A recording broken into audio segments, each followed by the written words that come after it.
बर्दाश्त की लिमिट इस्लाम ने क्या बोली है कि मैं करूँ? सिर्फ मैं अपनी बेटी को देखती हूँ कि मेरी बेटी रुल जाएगी, जिसकी वजह से मैं कुछ स्टैंड नहीं ले पाई। अस्सलाम वालेकुम जी, कौन बात कर रहे हैं?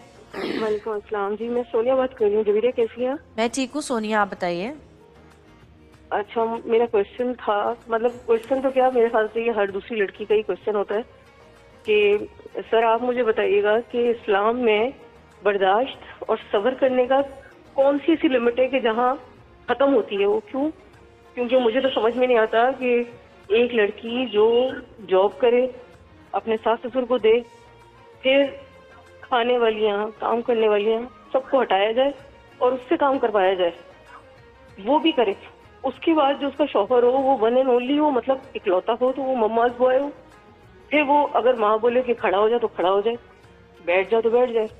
और अगर बीवी कुछ बोले कि मेरे लिए स्टैंड तो लो, मतलब हशर के वक्त शायद इस चीज का भी तो हिसाब होगा ना कि आपने अपनी बीवी को हक दिया कि नहीं, जायज को जायज बोला या नहीं बोला, या नाजायज को नाजायज बोला कि नहीं बोला। मतलब मुझे इस बात की भी टोन मिलते हैं कि तुम्हारी शक्ल है इस घर में रहने की, मतलब क्लिफ्टन में रहने की तुम्हारी शक्ल है। मतलब मैं एक अच्छे खानदान से डॉक्टर, पोस्ट ग्रेजुएशन मैंने पीने से फांसी की, मैंने जॉब की सर, जॉब करके सैलरियां भी दी। बस सर इतना रह गया है कि शायद मैं अपना मसल काट के उसका स्टेक बना के इनको खिलाऊं, शायद तब मेरे हो जाए। तो सर बर्दाश्त की लिमिट इस्लाम ने क्या बोली है कि मैं करूँ? सिर्फ मैं अपनी बेटी को देखती हूँ कि मेरी बेटी रुल जाएगी, जिसकी वजह से मैं कुछ स्टैंड नहीं ले पाई।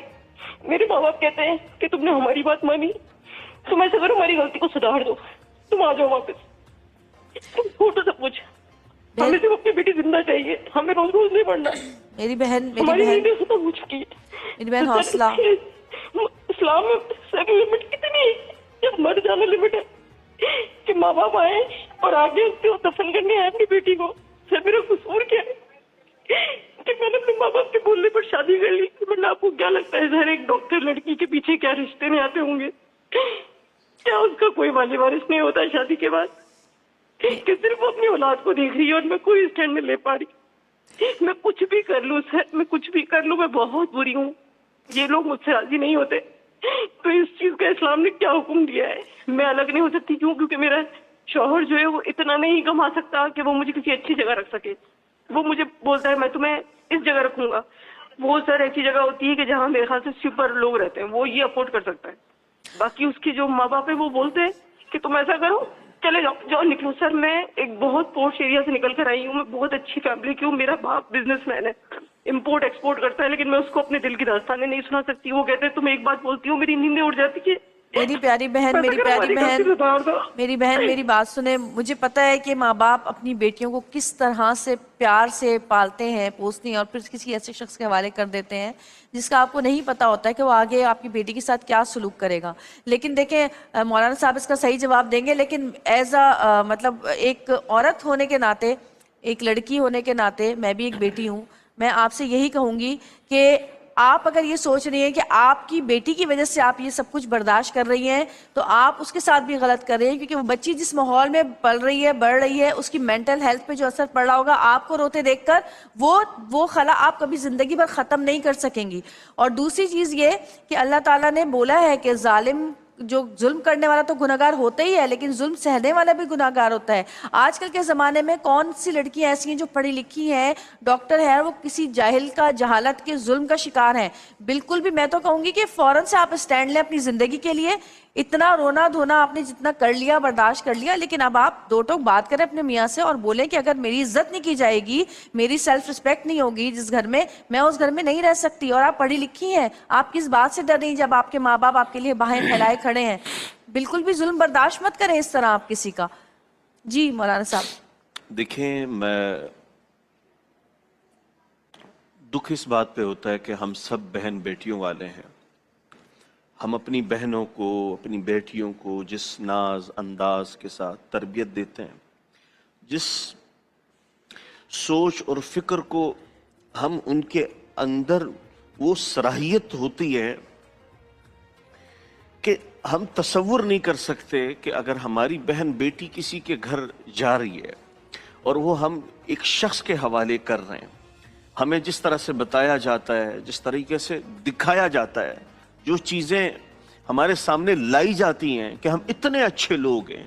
آپ اچھے نہیں ہو, آپ کے گھر اچھے بنے ہوئے ہیں, آپ اچھے نہیں ہو, آپ بڑی گاڑی میں کہہ رہے آئے ہیں کہ ہیں, تمہاری شکل ہے رہنے کی, یہاں پہ دیکھیں غلط بات ہے. آپ اچھے نہیں ہو, آپ نے شادی کا کھانا اچھا رکھا تھا, آپ نے شادی کا کارڈ اچھا بنایا تھا, آپ نے شادی کی جو گجرے اور جو چیزیں اور جو اس میں لوازمات وہ کی تھی, آپ نے نام و نمود کیا تھا. ابھی ان کو کیا کرنا چاہیے؟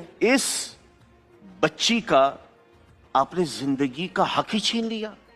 آپ چلیں مجھے بتائیں, آپ کیسی ماں ہیں جو آپ اپنی اولاد کے لیے, یعنی اولاد سے مراد وہ شوہر جس کو آپ نے زندگی سے اتنا دور کر دیا, اور ایک بچی وہ زندگی میں 4 دیواروں کے لیے بیٹھی ہے. ٹھیک ہے, آپ کی گھر کا کام کاج ہے, بے شک آپ ماسی بنا لیں, لیکن جس طرح کی باتیں کر رہے ہیں وہ کہ تمہاری یہ اوقات, لیکن یہ کہنا بری بات ہے کہ تمہاری شکل, تمہاری آواز, تمہاری آنکھیں, تمہارے باپ دادا, یہ چیزیں تقریباً ہر دوسرے گھر میں یہ واقعات ہمیں سننے کو مل رہے ہیں. ان کو کیا کرنا چاہیے دین کی روح سے؟ آپ دیکھیں, پہلی بات تو یہ آپ کا آپ دیکھیں, کسی بھی بہو پر, کسی بھی بیوی پر جو حقوق اسلام نے دیے ہیں وہ صرف شوہر کے ہیں. اگر اس کے ساتھ وہ ساس یا اس کے ساتھ سسر یا دیور یا جس کا بھی وہ خدمت کر لے تو یہ اس کا احسان ہے, اس کی اچھائی ہے جو وہ کر رہی ہے, اس کی ذمہ داری نہیں ہے, اس کے ذمہ نہیں آتا. لیکن اسلام تو یہ کہتا ہے کہ ہر شخص وہ شادی کے بعد بھلے ایک کمرہ ہی کیوں نہ ہو, اس کی زندگی الگ ہونی چاہیے. کیونکہ اب یہ مشترکہ جوائنٹ سسٹم ہم نے سیکھا نہیں ہے. بیٹی غلطی کرے تو برداشت کرنا آسان ہوتا ہے, اس سے آدھی غلطی اگر بہو کرے تو مشکل. دیکھیں یہ اس کانسیپٹ ہٹا دیں کہ سانس بھی کبھی بہو تھی. اب یہ ڈرامے ختم کریں. ہم کیا کرتے ہیں پتہ ہے, جب ڈراموں کے سین دیکھتے ہیں تو اس کے لیے روتے ہیں, اور جب گھروں میں وہی سین ہوتے ہیں تو کہتے ہیں ڈرامہ کر رہی ہے. ہاں کیا بات کی ہے. تو یہ چیز تو آپ کو سوچنی چاہیے.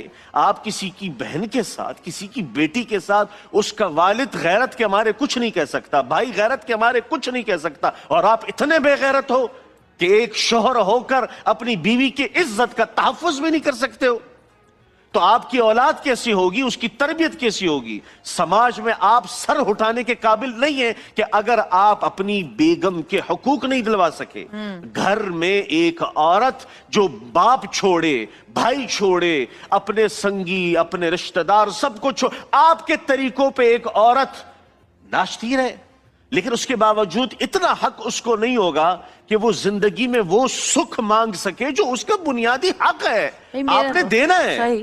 اور آپ دیکھیں یہ ان تمام شوہروں کے لیے خدا را شوہر بننا بھی سیکھیں. شوہر ہونا الگ بات ہے, بننا الگ بات ہے.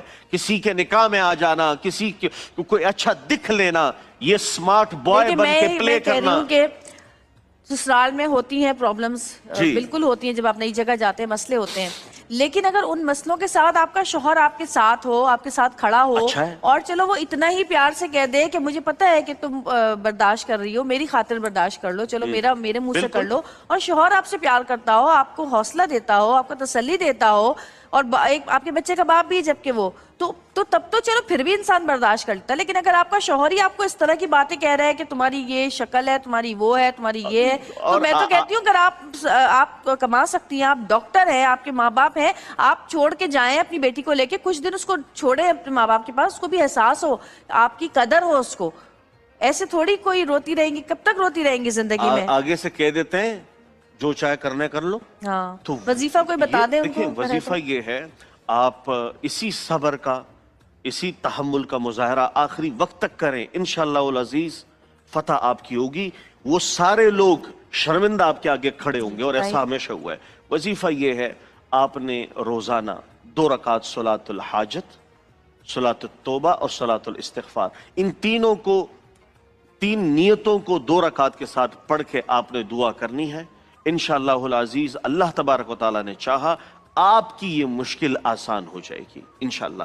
آپ نے 3 نیتوں کے ساتھ 2 رکعت پڑھنی ہے, اور دعا میں اللہم ربنا آتنا فی الدنیا حسنہ 7 دفعہ دہرانا ہے. اللہ تبارک و تعالیٰ نے چاہا آپ کی مشکل آسان ہو جائے گی. بالکل.